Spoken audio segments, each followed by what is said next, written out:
Hello everyone, Quickle Pickle here. Back in November of 2019, I made this video all about the god Thoth. It was not the greatest video I've ever made, yet it did incredibly well for my channel, still getting hundreds of views to this day. But I know I can do a lot better than that and improve on what I made in that video. So that's what I'm doing, remaking my original video. I'll probably do more of these remakes if this one does well. But before we start, are you subscribed? If you want to know whenever I post a video, then subscribing is the best way. You can even turn on notifications so you see the moment I post. With no further ado, let's get started.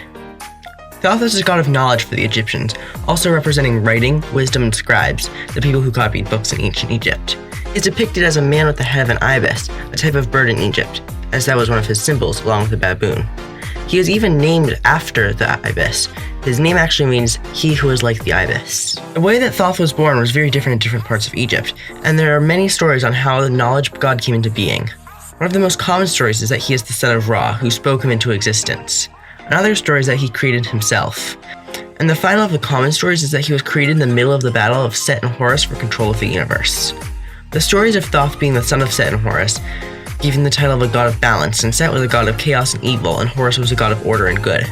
Thoth was married to the goddess Mot, who represented balance itself.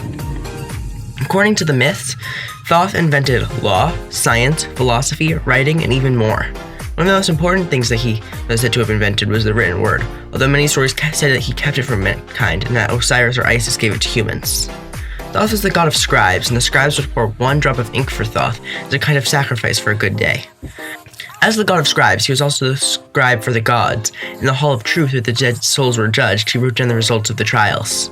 Thanks so much for watching. If you enjoyed, consider clicking one of these videos, because you'll probably like them. And again, if this video does well, I'll make more remakes in the future, so like and subscribe.